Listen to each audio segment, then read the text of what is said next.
Welcome to Speaking of Influence, the show about public speaking, presentation skills, and influence and persuasion with your host, John Ball.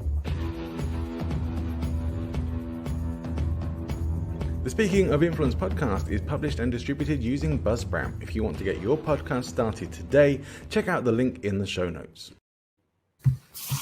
Okay, hello, welcome to Speaking of Influence. Now, this is a first for the show today because we are actually going live. We've never done that with the Speaking of Influence podcast before, but we thought it would be something that's fun to do. And I'm joined on my very first ever live podcast episode by an incredible speaker, a presenter and after dinner speaker. He's very entertaining, has a wealth of knowledge and experience in the world of presenting, even on the old telly box. So please welcome to the show, Jeremy Nicholas. Hi, how are you? Fancy doing it live? This is scary, isn't it? Crikey, whose idea was this? You know, it is a little bit scary, and yeah, it's also kind of a lot of fun. I've been playing with the lives and doing a few shows, and actually have been something I was really terrified of doing before has turned out to be a lot of fun.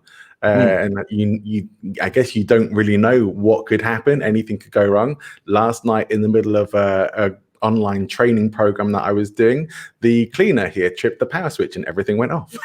So that must have been fun. Hopefully we're not going to have anything like that happen to us whilst we're going live today. Yeah, let's hope so. I've always enjoyed live better than recorded, because if you do something live, you know they're not going to edit it out. Whereas if it's recorded, someone's going to. So I started in radio, and then when I moved into television, we'd be recording a show, and I'd say something a little bit funny, and they go, "Oh, sorry, we didn't know you were going to say that. Could you just do that again?" Because perhaps I was holding up something, and they didn't have the close in, and the next time it'd never be quite as good because it wouldn't be as spontaneous. They'd say, "Oh, but that's not the script," and I say, "Well, yeah, because I made it up." "Oh, but we didn't know you were going to do it." No, I didn't know either. It just came out. And so that's why I always love live radio better than telly, because you have an idea, it comes out your head, comes out your mouth, and that's it. I love the spontaneity about it. One of the things I think is really attractive about podcasting is that you get to listen in on people's conversations, and it's rare. I mean, other than when someone's really sort of fluffed up on a recording, or if it's just gone on way too long and I need to edit it down, I really don't edit my shows. I just kind of cut the beginning where we're sort of like getting started and the end, just so it's like people aren't waiting around, and then we just go into it, and then I just leave it. I try not to edit anything out of it. So doing it this way, I think when I'm taking a break from recording the show for several months at the start of next year, and when I come back, I think I'm probably going to aim to do all the shows live, because I think it's actually a fun way of doing it. So this was kind of your influence on me, Jeremy, that has pushed the show to going into a live format in the future. Yeah, it was me that suggested it, wasn't it? And, it was you that suggested it. Yeah. And I'm glad you did. I'm glad you did. It's I think it's a really exciting way to take the show, and potentially even gives the opportunity for anyone who might join us online who's live to ask questions or post comments in the comment box as well, that I might even show on screen if they're not rude. So yeah. So it's 3 minutes past 10 o'clock in the morning in London, England. What time is it in Valencia? It's 1 hour later in Valencia, although it shouldn't be. We're on the Greenwich Meridian, same as you. But thanks to Franco, who wanted to appease Hitler and put Spain on the same time zone as Germany during the war. And for some reason, Spain has never changed that back. They've dug up Franco's grave, they've moved his body, but they haven't bothered to change back the time to put us back where we should be. I find that a bit strange. Yeah, the more I hear about Franco, the less I like him. I'd heard all that other things, but now, on top of all of those bad things he did, he's messed up your time as well. I mean, that's me and Franco through, unfortunately. I know. I thought he was so warm and cuddly before, and it changed my mind completely. So, Jeremy, for our audience, tell us a little bit more about what you do, like some of your experience and what it is you do professionally now. Yeah, tell us who you are, Jeremy. What the heck do you want? Who is this man? So I started as a BBC news broadcaster in radio, doing news bulletins and reporting, and then I moved into sport, and then light entertainment, and then back to news, but with a bit of a light entertainment twist, because I would do the funny story at the end of the news bulletin. So when you're watching the news, I don't know if it's the same in Spain, I think most parts of the world, you have the serious news, the murder, the politics. and the crime, and then you'll perhaps have some weather and some sport, and then at the end there'll be a funny story about a duck that goes to the pub and has a beer or something. So I would do that one. That would be it's called an "and finally" story. Right. So that's kind of my background. And then I started, because I was the guy off the radio, I started being asked to compare conferences. And then I realized that actually, certainly in the UK, lots of speakers at conferences are very, very boring. And they're just, just send you to sleep. And I thought there has to be a better way of doing this. And so one time, I think this would be about 20 years ago now, I was at this conference and I'd been paid to host a 3-day event. They've got people from all over the world to come to the UK for this event. And the chief exec of the organization was just so boring. He droned on for an hour. And at the end, after we were having the sort of feedback, I said, your presentation, would you like me to make that a bit more interesting for you? And he could have been absolutely furious, but actually he said, yes, please, because no one else has ever told me it was boring. And he became my first client. And since then, what I do is I help people be less boring. But I tend not to use the word boring in marketing because it puts people off. But, make the phrase I use is make you more entertaining and engaging. And then alongside that, I've done stand-up comedy, and I've still written funny stuff for radio and TV, and I do a lot of after-dinner speaking. Now, I've seen from your website, I've seen some of the stuff that you do in presentations, and you're definitely an entertaining and engaging and very loved presenter. Like, people love watching and listening to you. And having seen you have a podcast as well, and having seen some of that as well, that's really entertaining too. What is your podcast called? So I do a YouTube show called The After Dinner Show. And I did that in lockdown just because a lot of my work is in the evenings, going to dinners, eating a lot of chicken dinners and entertaining people from banks and organizations and things. And of course, they all got scrapped. They all got cancelled. There were no dinners.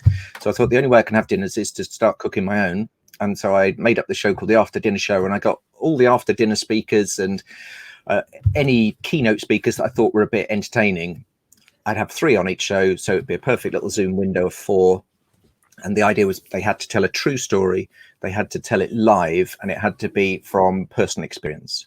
And that was it, really. And we do that once. I used to do it once a week. I just do it once a month now because work's beginning to pick up. But I don't know about you. If I think of something funny during the day and I haven't got an outlet for it, it just feels like it's going to erupt, like a spot coming out of my skin.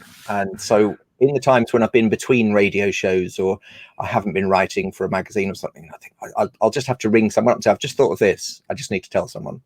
And that's really what the point of the after dinner show is, just to get some of these things out. Yeah, and unlike yourself, I'm not a comedian, although I try to be funny and I love making people laugh.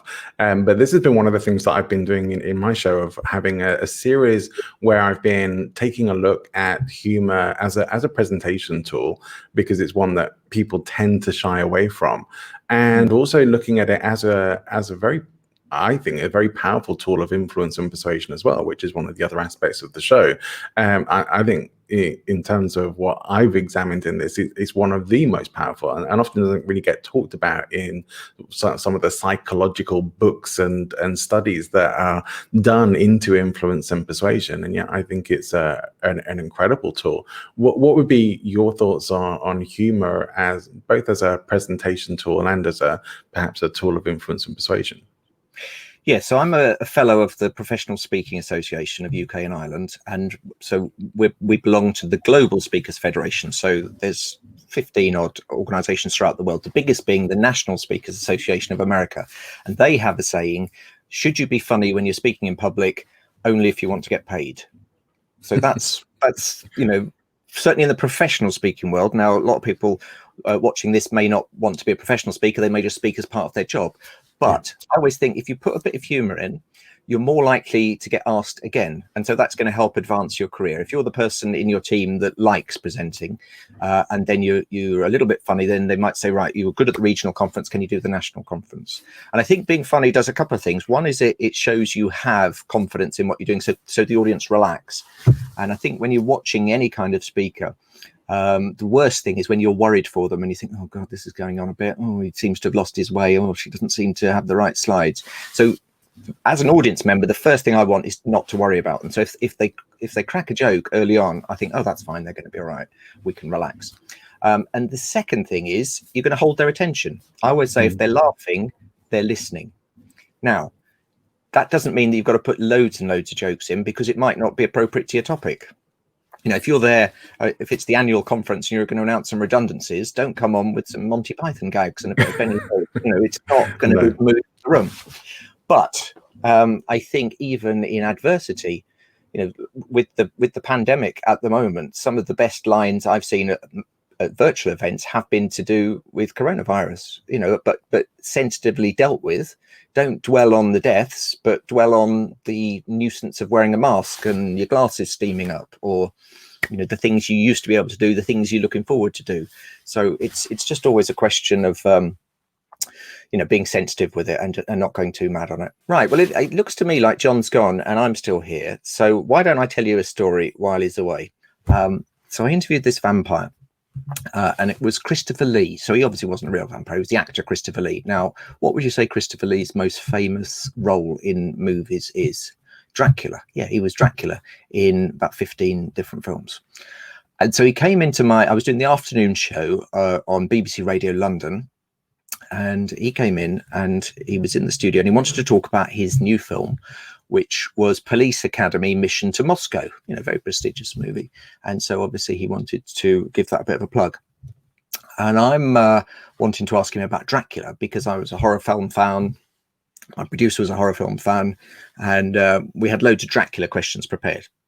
But every time I asked Christopher Lee, the actor, about Dracula, he just wanted to talk about Police Academy Mission to Moscow. You know, bearing in mind, he was in some fantastic films. He was in The Wicker Man. He was in Lord of the Rings. He was the Dark Lord in Lord of the Rings. He was in Star Wars, some of the later ones. And so he just wanted to talk about his latest film. He did not want to talk about all his old films, and especially didn't want to talk about Dracula because he didn't want to be pigeonholed as just a vampire. So I started asking him loads of questions about Dracula, and every time he just rolled his eyes and he said, I don't really want to talk about Dracula. I mean, I'm an actor, not just a Dracula. And I said, yeah, but I think you're best known for being Dracula, aren't you? And he said, no, I'm best known for being an actor, of which one role is Dracula. And I said, yeah, but you played that role in 15 films. And he wasn't happy. So he kept steering it back to Mission to Moscow. I kept steering it back to Dracula. And eventually it was getting a little bit uncomfortable. And I noticed the producer so the producer's in another room over there behind a glass screen. And the producer starts typing up little notes saying, ask him more about Dracula. It's funny when he gets angry. Now, bear in mind, he's safe because he's in another room.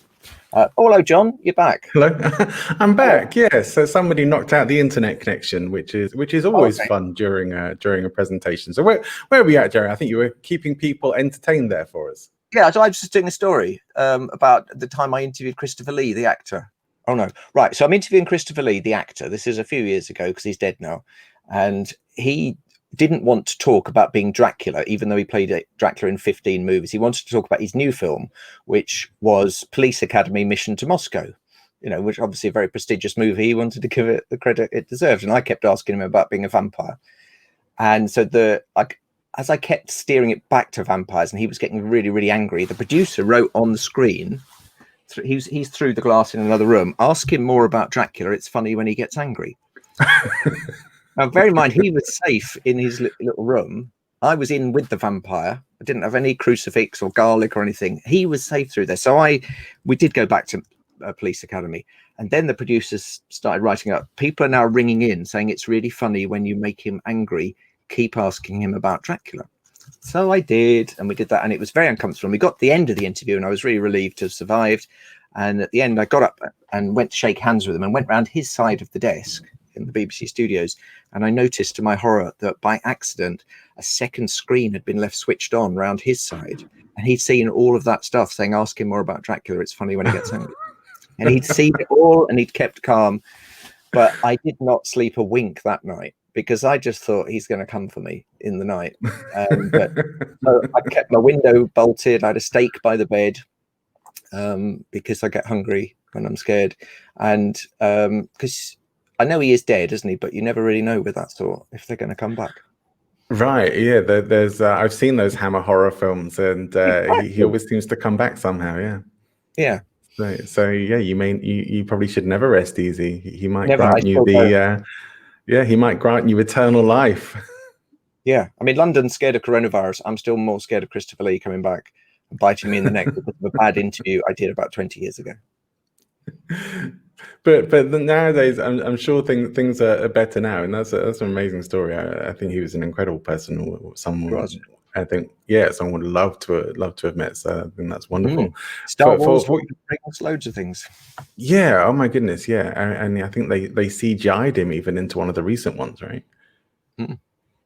Yeah, because he wasn't available on account of being dead. That's what they did. Well, yeah, same with same, unfortunately, with Carrie Fisher, I think, and I don't think CGI is quite there enough yet to be fully convincing that that it's the real people there. But I'm sure we're not too far off it, which is scary in itself. You know, you see all these deep fake stuff where they can get people to say just about anything, like get the voice recorded and synthesized, and that's pretty scary stuff. So what that illustrated there when the line went down is I just went to one of my signature stories, and I've got probably about 85 stories I could have done at that point. And I actually started a story and realized it was very English centric with not much global appeal. And I said, oh, actually, this is a better one because everyone would have heard of Christopher Lee. Whereas my other one was about a local radio station in Hull in the northeast of England. And it relies mainly on me doing a very, very accurate Hull impression because it's one of the hardest accents to do. But then I realized actually most people in the world just hear British, you know, they can't identify between the regional accents. Most people of the world, there's two British accents. One is quite posh like this, and the other one's a bit London like this. You all right, mate? Cool, blimey, governor, cheeky Mary Poppins like that. And I was going to do Hull, northeast England, all right, where they drink Coca-Cola and a glass of dry white wine that I bought for £9.99.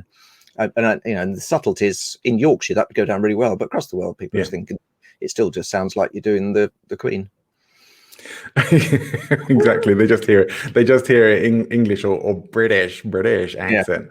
That does make me laugh a bit when you've got a no British accent, and I think, well, but there isn't a British accent, is there? Because the Scottish accent's so different to the English and the Welsh and the Irish, you know, Northern Irish. It's just yeah, but it is interesting how people can't hear accents because times I've been asked if I was Scottish or Welsh in other countries with people who just don't recognize the accents. But I'm sure it's just as much the case of I don't hear distinct regional accents here in Spain where I live as much as someone who is local can distinguish them and probably tell pretty quickly where someone comes from by the way that they speak. But I did even live in Hull for several years as a kid, and I wouldn't have known how to do a Hull accent. I was there for maybe 2 or 3 years as a child, and then we moved south, and it all went away. And now I do speak a bit more BBC. Well, I do always encourage speakers that I coach that want to be funnier to do accents in stories. So, because I'm sure you'll agree, stories are way better in presentations than loads of facts. Facts people forget, stories they remember, and the key is you've got to wrap a fact up in a story to make it memorable. So it's like the fact is the cake, the story around it is the icing on the cake that makes you eat it, and then you remember it. And a great way to make people remember is to do a funny accent. And my top tip for accents is you need a key word or phrase that gets you into that accent. So for me, Hull, which is quite a difficult accent to do, is Coca-Cola instead of Coca-Cola, and a glass of dry white wine that I bought for £9.99. Because their I sound is ah, and pretty much every accent I do, I have a little phrase that gets me into. So London would always be "Go blimey, governor," and straight away I think, right, yeah, that's London. But also the key is you don't really have to learn how to do the accent all the time. All you've got to do is learn to say whatever the person in your story says. So it might just be 10 words in a sentence, and you just learn that in that accent. So in my story, my whole story, it was all about the time I got ambushed live on air by a man with a machine gun. And the guy in the Hull accent says, "Take me through to the studio now, I've got a machine gun." So all I needed to do was learn that. And now you really want to know that story, but I'm not going to tell it. And but that's interesting because I mean, I over my time, especially with interviewing people on my podcast, I've heard mixed advice about doing accents in stories, and some people say stay away from it, do it all in your own voice. But maybe it depends on the kind of thing you're doing. Like for humor, I do think it's important to get into characterization. I think that's a really key part of being able to entertain, and especially if you want to be humorous, and accents are a part of that.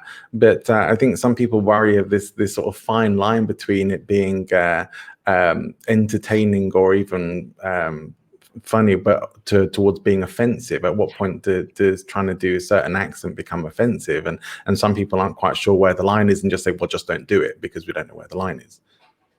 Yeah, so I think you've certainly got to avoid racial stereotypes, and there's some accents.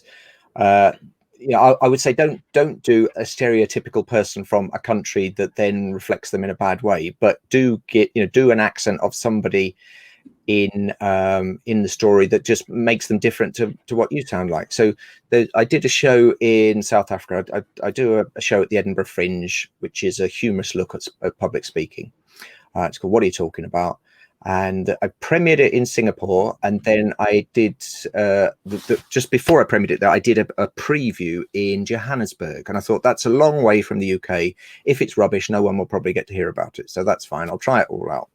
And I was billed as being the 11th most famous BBC Jeremy. This was my advanced publicity. The 11th most famous BBC Jeremy, after Jeremy Paxman, Jeremy Clarkson, Jeremy Vine, Jeremy Bowen, Jeremy Ball, who's the East Midlands Today social affairs correspondent, who I just put in because he's a friend of mine. And I claimed I was number 11. And actually, I think I'm probably about number 6, but 11 sounded better because it meant I could rant about being just outside the top 10. And so on the way into the show, I was greeting the audience as they were handing their tickets in, just as a way of breaking down the barriers. I was welcoming them on the way in, and this lady said to me, "Oh, you're not the BBC Jeremy I thought you were going to be." And I said, "Oh, sorry, which one were you expecting?" "No, I can't remember his name, but he's not you." And I said, "Oh, I'm sorry about that. How do you know he's not me?" And she went, "No, I know what he looks like, and he's tall and good looking."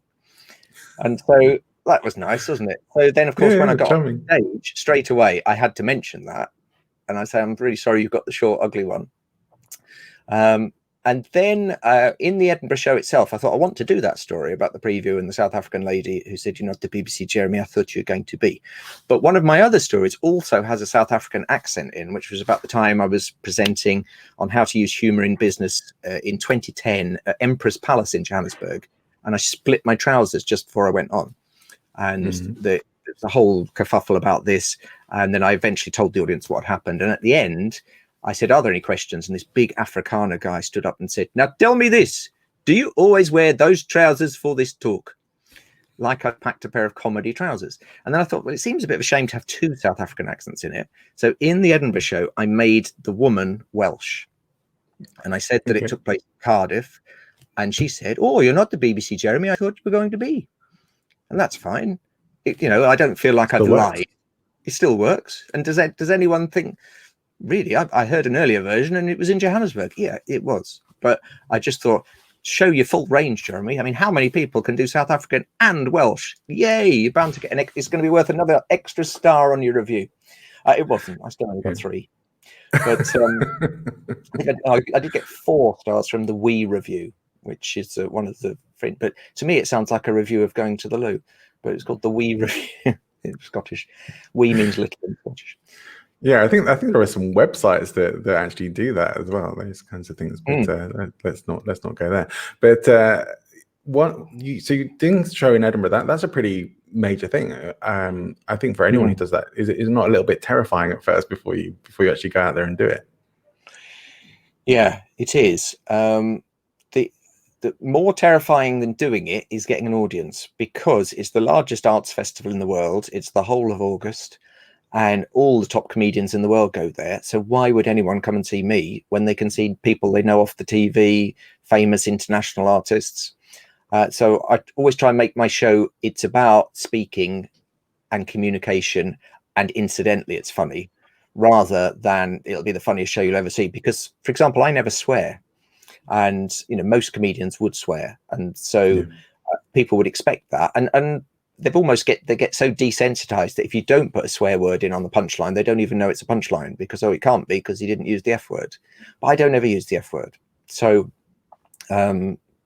that's how I distinguished it from. I said, well, it's more about storytelling and communicating and how to engage your audience, but incidentally there'll be some funny stuff. And so I think if you're ever trying to get paid for speaking, you have to have a real niche, and you have to go really deep with that niche, and not, so if you say you talk about presentation skills, well, lots of people do that.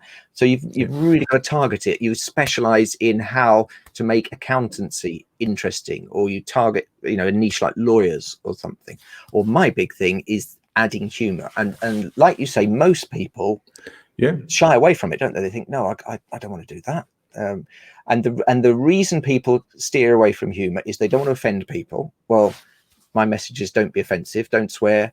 I never say anything racist, sexist, homophobic, anything that's going to make anyone in the audience feel threatened. And also, if it was on the front page of a newspaper that I'd said this, would I mind? And if someone told my mum I'd said it, would I mind? Those are my things. And if it gets through all of those, it's in. And it does help that I'm not racist, sexist, or homophobic, whereas I think a lot of people are, and they think, oh, I shouldn't really say that. But for me, I don't even think it. So that's fine. And then I think the other reason people don't use humor is they're worried they're going to lose their credibility. Is that something that you would think that, oh, I better not do that because people might not then believe me? I wouldn't. I would just go for it. But I know when I encounter people, it's like, especially in things like my Toastmasters club and things like that, where people want to try and be a bit more engaging and funny, they're more scared of that sometimes than of actually just getting up and doing the speeches, which often for many people is terrifying enough. Just getting up in front of a bunch of people and opening your mouth is one of the hardest parts. But to add trying to be funny or trying to get people to laugh on top of that, but I think that is kind of the issue of it. It's like, well, the whole time, if you start telling yourself I have to try and get people to laugh, you're already kind of telling yourself you can't do it. I do think there are people who just think they can't be funny, or that people are just going to think that they're wasting their time, or that they just won't take them, like, by being funny, people won't take you seriously. Yeah. So I think the important thing, I run a group program for speakers called Talking Funny for Speakers, and the whole message of that group, we have an online call once a week, and they're always trying to be out and out comedians at the start, and by the end they've got the hang of it.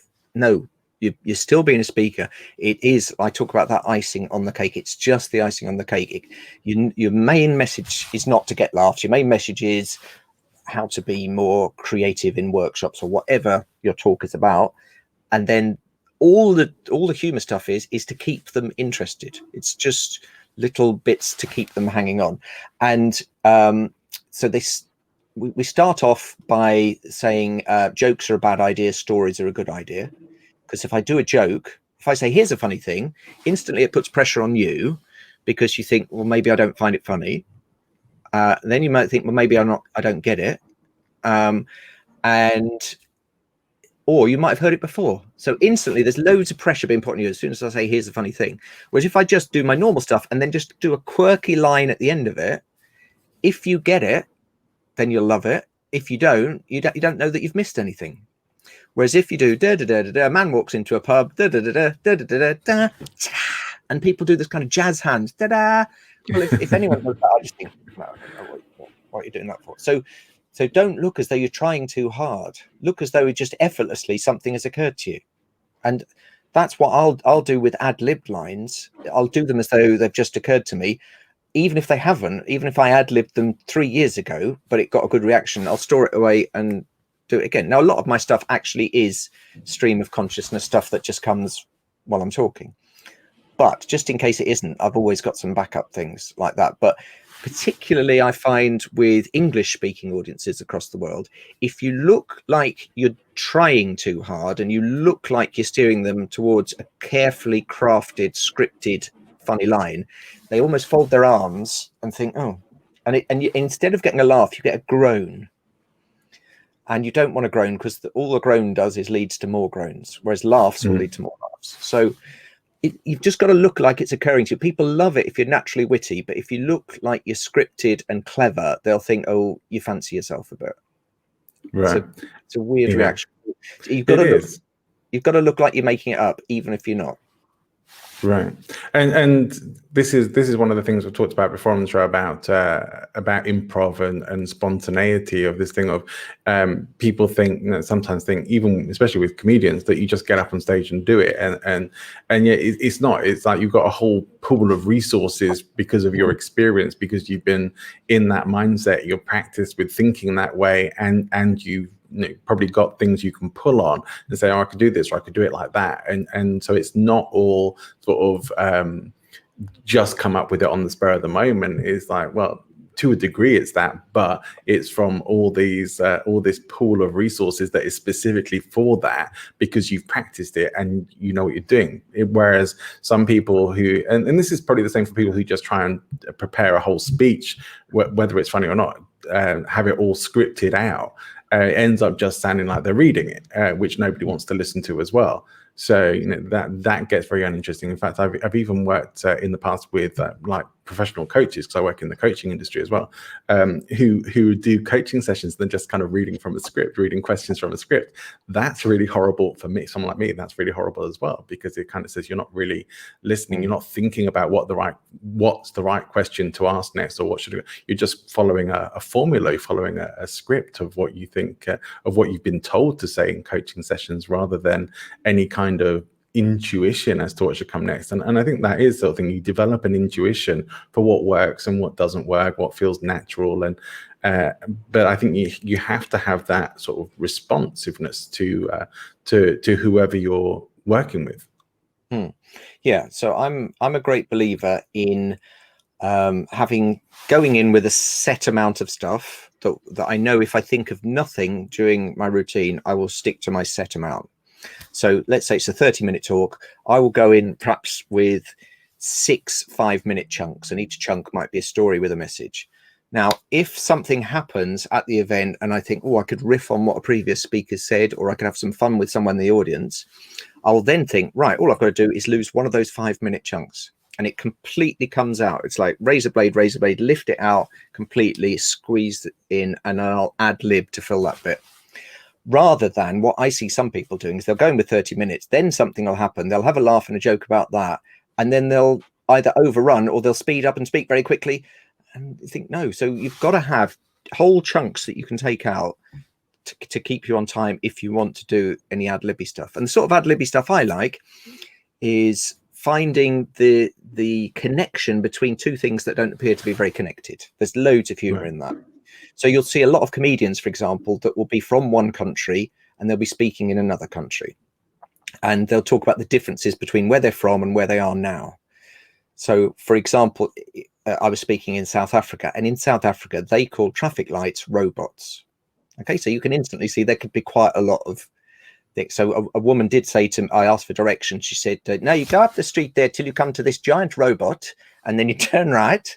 And I'm thinking, if there's a giant robot up there, there's no way I'm going up that street. And so that's a difference between things. And that is something that really did happen. Woman said giant robot. And obviously I said, what are you talking about? She went, oh, that's what we call traffic lights.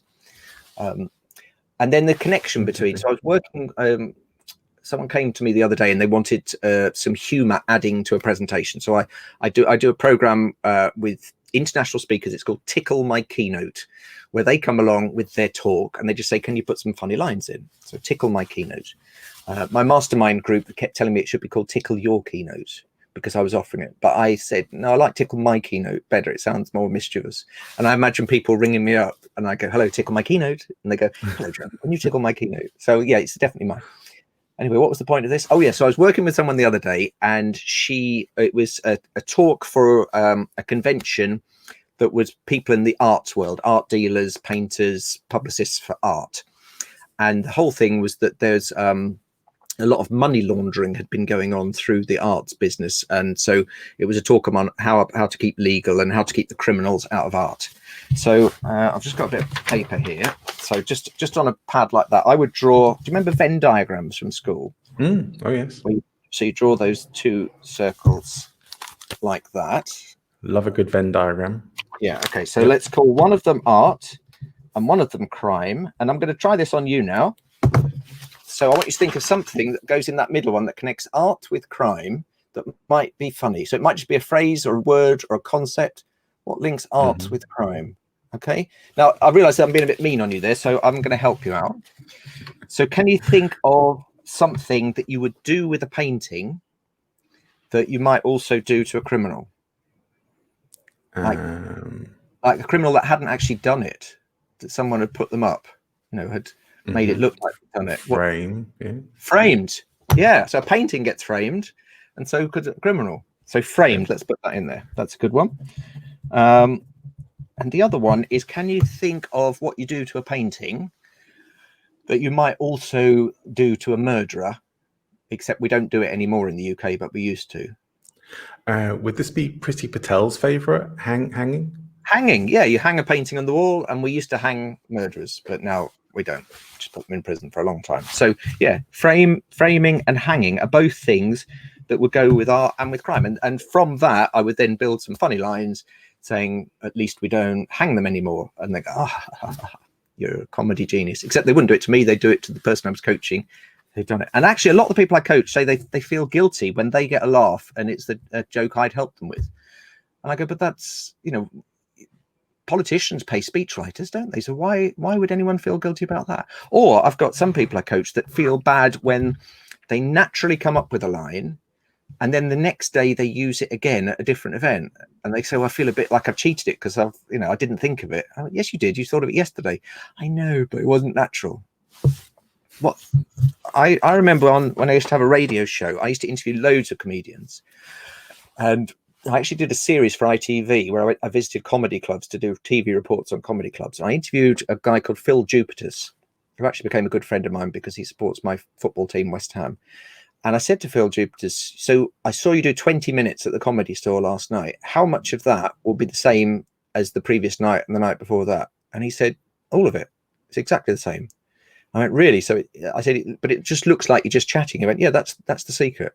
He said, if I'm touring and I'm perhaps doing, over 100 shows a year, why would I think up a different 20 minutes each night? I haven't got time to do that.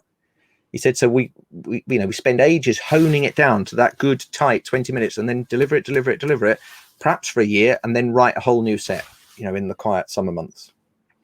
And I think if you, as a speaker, if you think of something funny that goes in to things, so it might be about framing or hanging in an art crime talk. Every time you do the art crime talk, framing and hanging goes in, because when I started speaking, I used to feel a bit guilty about that because my background was radio, and every day you do a new radio show and you'd have the same listeners and they would think, well, he did that on Monday. But when you're speaking at an event, you have different listeners every time. So your best bits, do them again and again and again. And as speakers, we always want to do our new exciting stuff that we just thought of, and the stuff that we've been doing for years, we're not excited by. But if you went to see Queen in concert at Wembley Stadium and they didn't do Bohemian Rhapsody and We Will Rock You and We Are the Champions, they just did stuff off their new album, you'd be disappointed, wouldn't you? So yeah. I think every talk has got to have your greatest hits in, plus some stuff off your new album, but don't just do the new stuff, because the stuff that you're bored with, if people haven't heard it before, that's probably the best stuff. Yeah, it's really important to understand that as well. I think if you only ever do new material, and whether it's a speaker, comedian, or whatever, if you only ever do new stuff, you're never really going to have polished material. So you might get better at delivering improv, on the spur of the moment, but you're never going to have anything that's really, really polished. And I think that's one of the things you probably do really need to stand out and excel in the industry, is to practice well enough to have stuff that's really polished. And I've seen this, going to public speaking practice groups maybe actually sets you up to have that idea of it's always new. It should always be something new and different. And there's very few occasions where someone will come along and deliver the same speech again. It's only really, I think, in competition level where people will do that, and they'll do up to a certain level. And then I think in the final levels of the competition, they have to bring in a new one. But when I've seen people in my own speaking club practice their speeches and deliver them several times, you actually do see qualitative levels of improvement in how they deliver it, to a point where after time it almost feels like a different speech to the first one, even though it's the same material, it's the same content, it's well practiced enough to be delivered more effortlessly, much more naturally. It flows better, and not having to take those moments to think about what you're supposed to be saying next or anything like that. So I think that's a really powerful point. You know, if this is one of the tools they use in the music industry to introduce new songs that they want to be hits. They'll play them in between some of the most popular songs, something you're already very familiar with, and so that it doesn't feel like it's such a new thing for you. It's kind of placed in the middle of all this familiarity, and that is like very unlikely to notice that unless you know that that's a strategy that gets used. But you know, it's suggesting something similar when it comes to speaking, right? Yes, I think so. And I've been to speaking clubs. I used to go to the Toastmasters in Twickenham in southwest London, where I live, and I enjoyed the humorous speaking contests. But there seemed to be very much a structure and a formula and a right and a wrong way of doing it. And I always think, break out from all of that. I would often, in the feedback sessions, they go, oh yeah, you do this wrong and you do that wrong, and then at the end of the night I'd win best speaker, and I'd think, okay, so I think you have to break the rules. And if you think of in comedy, someone like Steve Martin, who does it his structure's brilliant, he does everything by the book, and he's very widely regarded. But someone like Robin Williams, who's was just a wild card, who just did it off the top of his head, was much more likable and lovable and funnier, and because he was spontaneous and you didn't know where he was going. So I do think it's good to learn all those rules that the speaking clubs teach you, and then to completely disregard them and go your own way. And if you are in a contest, people might go, well, yeah, they've actually done it, but it's almost like on the judges' scorecard they wouldn't get as many points. But if it's what is it like? It's like in ice dancing, Torval and Dean ice dancing at the Olympics, where there's one where it's like technical, and so you wouldn't score very highly on that, but like star quality, you'd score very high. Artistic interpretation, something like that. So I do think learn all the rules, but then don't be afraid to break every single one of them, because the rules are great and it gives you a great structure. All that Toastmaster stuff, great structure. But then why would you want to live in a structure? You know, because particularly if I'm speaking at a conference, I want to be different to everybody else. And if everyone's learned the same way, then I don't get much better with practice. But what I think I am better at is being able to be slightly different. And so I think that's what I encourage humorous people to do, be slightly different. But the big thing with speaking and humor is you have to keep your status. You have to make sure that you're a wit, high status, not a clown, low status. And the difference being that you laugh with a wit and you laugh at a clown. And that's, you know, you don't, if you clown about, you know, and you do funny faces and voices and fall about and swear, people will laugh, but they'll be laughing at you. And then at the end, when you deliver your final message where you want them to do something or some behavioral change, buy something, sign up for something, when you get to your big message, if you've clowned about, they'll go, oh, it's the funny one, you know, and they won't believe you as much. So keep your status. Wit, not a clown. Laugh with, not at. Yeah, that's important. I mean, I've often said that you have to, as a speaker, as a presenter, you have to be prepared to go wherever you need to go to engage and entertain your audience. But what you're saying is that there is actually a limit to that. It's like if they start laughing at you, you kind of lost them to some degree. You definitely don't want that. You don't want to be the joke. You want to make sure that the jokes are from you, that people are laughing with you, which is, you know, a good principle in life in general, not just on the stage, right? Is that we don't really generally want to be that person who's just tripped over in a field and landed face first in the cow pat and has everyone laughing at them. It's the humiliation side we can do. But I think, what if you accidentally find yourself there? Can you come back from that?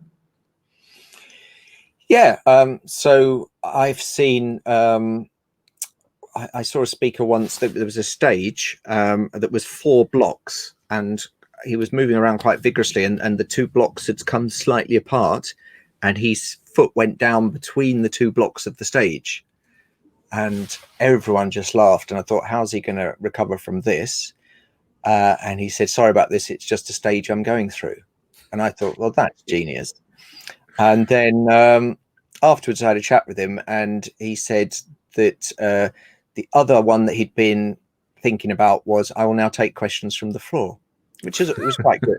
And I thought that's, you know, that's impressive when you can do that. So don't be afraid to laugh at yourself. I mean, if ever I'm in trouble, and when I mean in trouble, it means I'm not getting the laughs I think I should have, then I will be self-deprecating. One of my clients I'm working at the moment keeps saying self-depreciating, and it's got to the point where I should have said it early on in the coaching, and now every time now you've left it too late. I can't correct you now because you've been saying it for quite a few weeks. Self-deprecating is a guaranteed way to get a laugh at yourself. So, for example, if I'm speaking in America or Germany, I don't want to make jokes about Americans or Germans because they'll hate me. So if I'm in Germany, I'll say, oh, in London, we do this, and talk about the ridiculous things that we do in London. And they will laugh because they go, ha, in London, they are so silly. And also, he seems like quite a nice bloke because he can joke about himself. My German's not quite as good as my South African and Welsh. But do you see the point? If you don't want to be attacking people, because then they're like, oh, who needs to come over here? Having a go. So I remember an American speaker once came to a conference I was at, and he thought it would be a good idea for his walk-on music to be God Save the Queen, which is our national anthem. Okay, God save our gracious Queen, long live our noble Queen. He walked onto that, and his thinking was everyone would stand up because it's the national anthem, and he'd be able to have a video saying, oh, brilliant, I got a standing ovation, I haven't even said anything yet. But actually, the audience, which was European but about 90% British, just sat down thinking, what's he doing coming onto our anthem? You can't do that, mate, that's our tune, you know. And so everyone just folded their arms and waited. How dare you? And he got a little bit flustered, and then he started talking about how he loved the royal family, and in fact he really fancied Princess Kate, and he thought we'd like that. And we like, don't come over here, mate, making jokes about our Germans, which is, you know, like what we talk about the royal family because of the German heritage. And a few other people started putting on Twitter, anyway, she's not a princess, she's a duchess, which is such a British thing. It's like, you know, they'll accept anything but not a mistake, you know.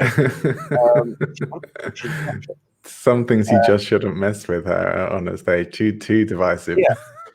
And that is tuning in to the sense of humor of wherever you are. So don't look as though, you know, people in the UK will make jokes about the royal family all the time because we feel like we've paid our taxes for them. We can joke about them. And also, you know, I love the Queen, but I'd always make a joke about it because that's what we do. But what we don't want is an outsider coming to have a go at our Queen. Then it's like, oh, no, we're allowed to do it, but you're not. Yeah, you get a very us and them kind of thing. So you have to get on side with your audience.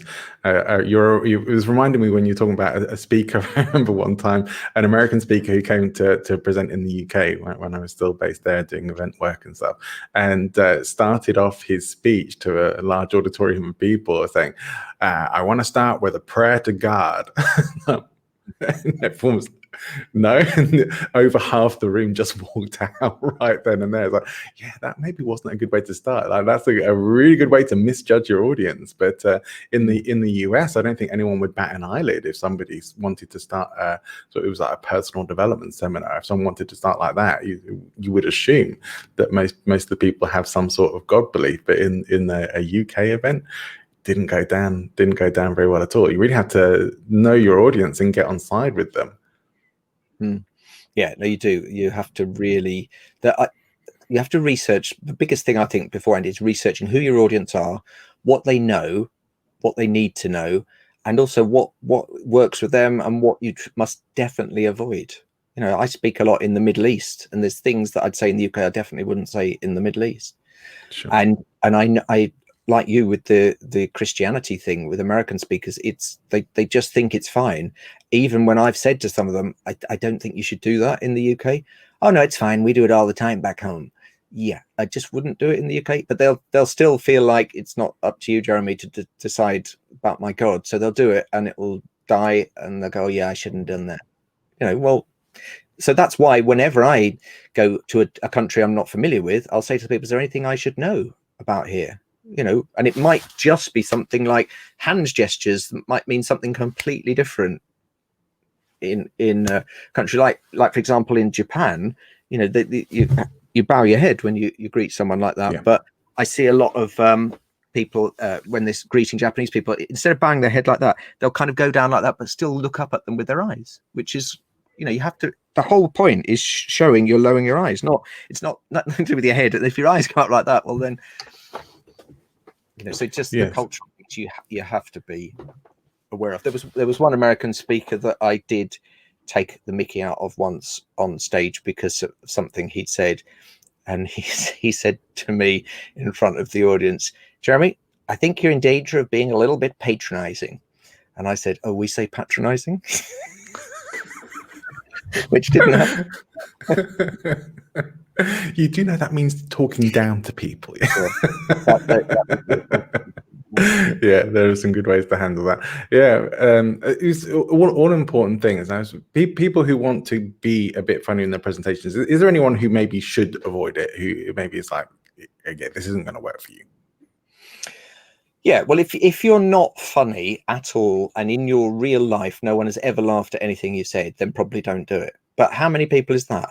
You know, most people will get a smile at something. So I think try it. If it's not for you, then don't do it. I like to give people a toolbox of things that can make them better speakers, and one of the tools is like a rapier wit. Think of it as like that. Right, try that. Oh yeah, you need to use that a lot. And somebody else will say you could use it a bit. You could use it sparingly. You don't touch it because you're going to cut your fingers on that rapier wit. So, but I'd say there's only about 10% of people that should completely avoid humor. It's the same way with an audience. I always think there's 10% of an audience that will laugh freely at anything, and 10% that won't laugh at anything at all. And it's the other 80% in the middle you've got to persuade. Right. And some people laugh really easily. Now, the 80% in the middle, maybe 40% of them will laugh if somebody else laughs, but someone else needs to start it. It's like a snowball that needs to start rolling down the hill. And I'm probably in that 40% that will laugh, but only if somebody else has laughed first. I don't want to be the first one to laugh. So they're like it's like a barbecue. If you think they're little firelighters, they're the 10% of easy laughers. And as soon as they catch light, then the coals around them will catch fire. And that's why you want your audience close in, sitting next to each other. You don't want them spread around on big tables in a massive room and they're all at the back, because it'd be like a barbecue where the coals have been spread out too early and the heat disappears, and you need heat. And that's why you need a low ceiling. Comedy clubs, low ceilings, dark, bright lights on the stage, so that it's really focused. You're trying to do comedy outdoors, you know, in an open air festival, all of the sound goes up like that rather than going sideways and infecting your neighbors. And then you've got the other 40% that will only ever smile probably, and then 10% won't laugh at all. And so ideally, if I've got an audience of 100, then I want a couple in the front row that are going to laugh and spread, you know, obviously you don't know who they are, but as soon as somebody in your audience laughs, focus more stuff on them. And it's a bit like throwing paraffin on the flame, getting that ignited. Good, that bit's good doing over there. Now there's someone over there laugh.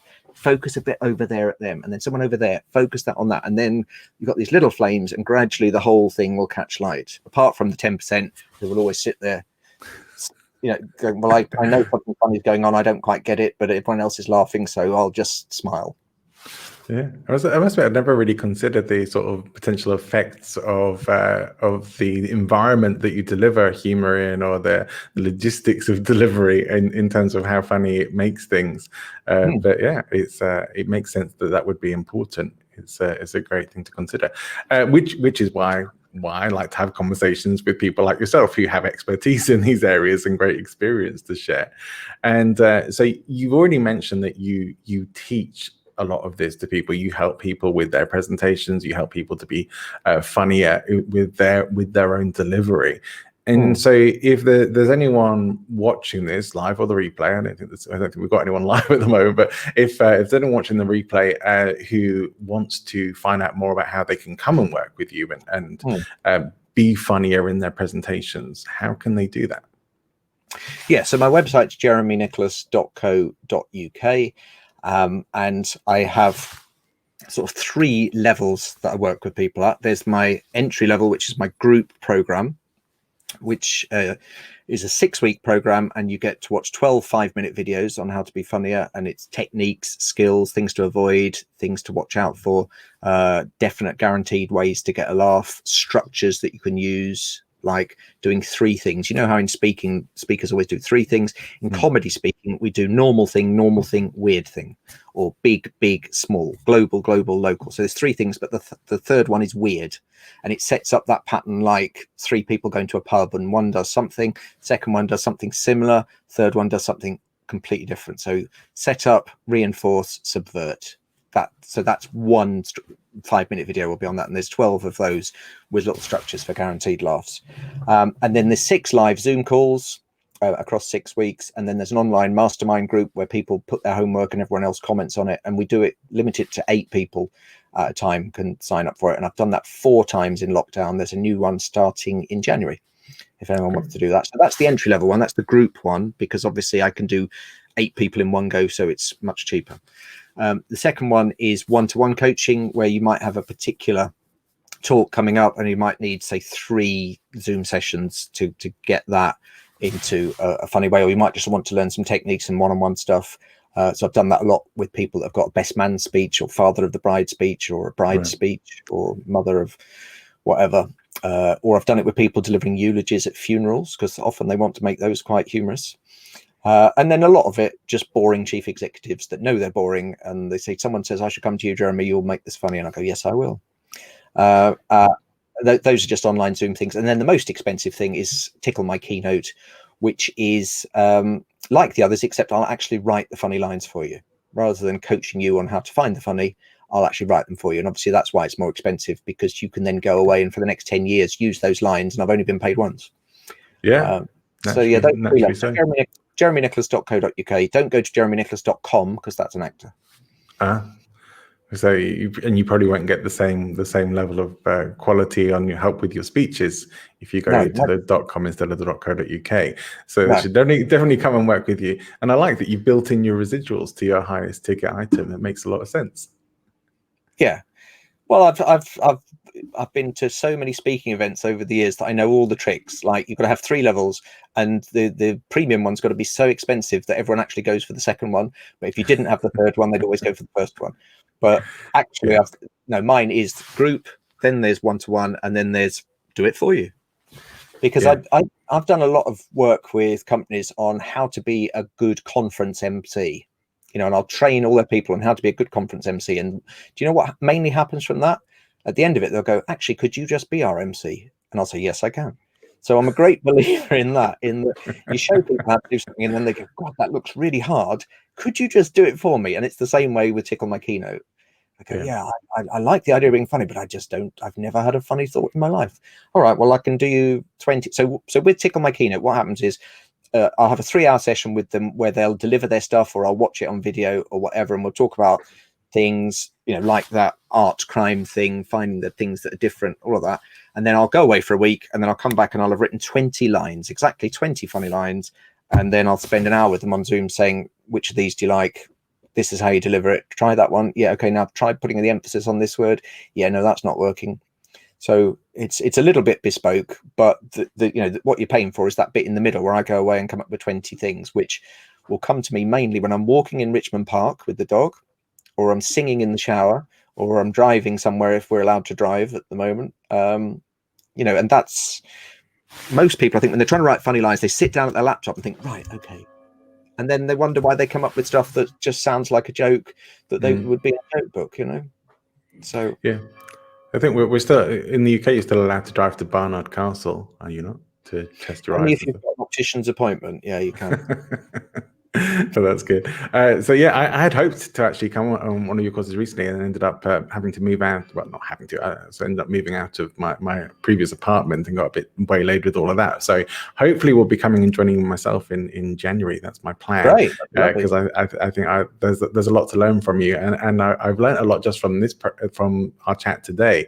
And as I couldn't have had a better guest for today's show, because I think most people had I dropped off sort of 5 minutes into the presentation with the internet knockout might have struggled to carry it on, whereas you just started telling everyone a story, which is wonderful, and so it makes you the ideal guest to have on my first ever live version of the show.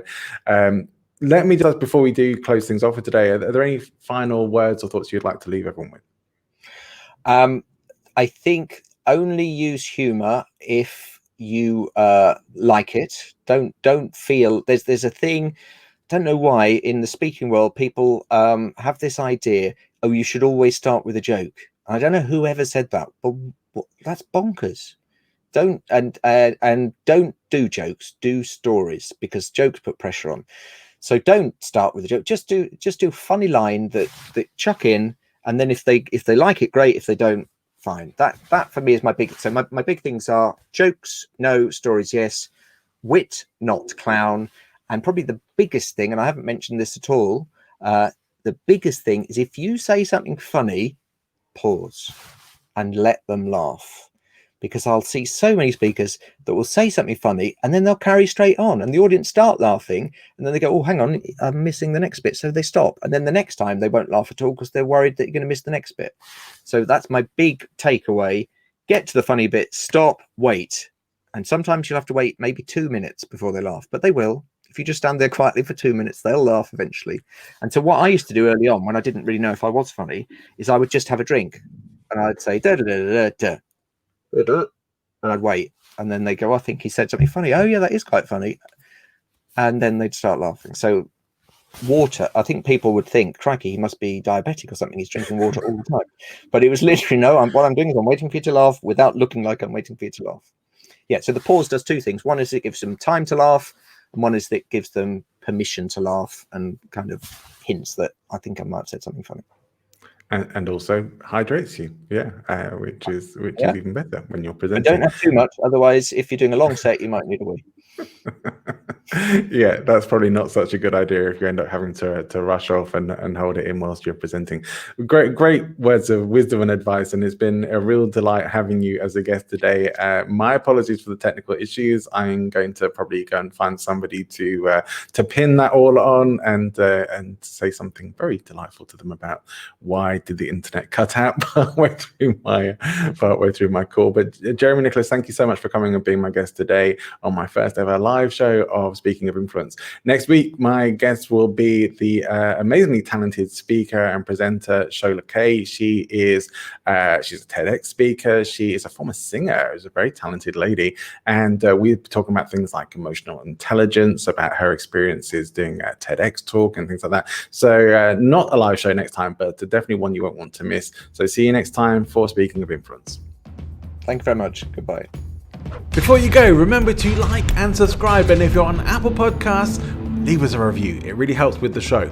Also, why not pick up a copy of my new ebook, The 5 Key Beliefs of Bulletproof Business Speakers, available from my website, presentinfluence.com.